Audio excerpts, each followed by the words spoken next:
မင်္ဂလာပါတရုတ်စာကိုစတင်လေ့လာတဲ့အခါမှာအခြေခံဖင်းရနေပြီးတော့လေ့လာရပါတယ်ဖင်းဆိုတာကတော့တရုတ်စာကိုအတန်ထွက်ရမှာအင်္ဂလိပ်စလုံးလေးတွေပေါင်းစပ်ပြီးတော့အတန်ထွက်တဲ့စနစ်တစ်ခုဖြစ်ပါတယ်ဒီနေ့မှာတော့တရတွေကိုသင်ကြားပေးမှာပါပထမဆုံးအနေနဲ့အခြေခံတရ6လုံးကို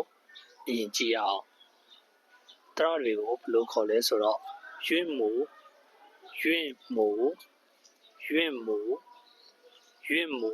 လို့ခေါ်ပါတယ်။ဒါဆိုရင်ပထမဆုံးစလုံးလေးကိုကြည့်ရအောင်။ပထမဆုံးစလုံးလေးကတော့အာ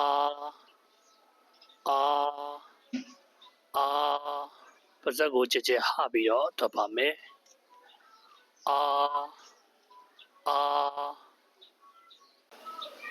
ဒုတိယစလုံးလေးကိုလိုက်ဆိုရအောင်။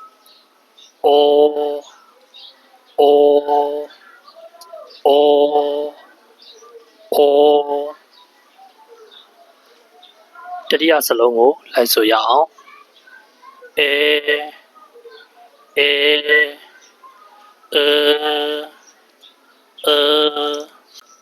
နောက်ထပ်တစ်လုံးကိုထပ်ဆိုရအောင်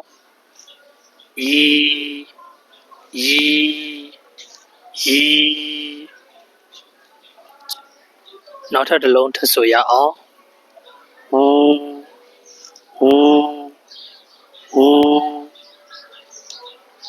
နောက်ဆုံးစလုံးလေးကတော့ရွှီ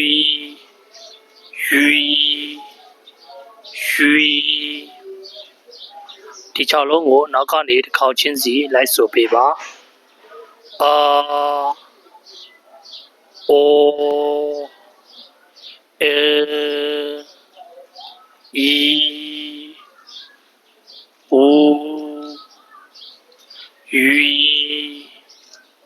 နောက်တစ်ခေါက်ပြန်ဆိုရအောင်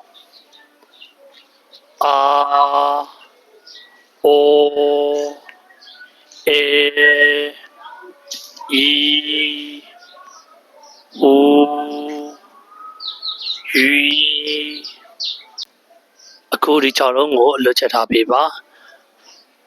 နောက်လာမယ့်သင်ခန်းစာမှာ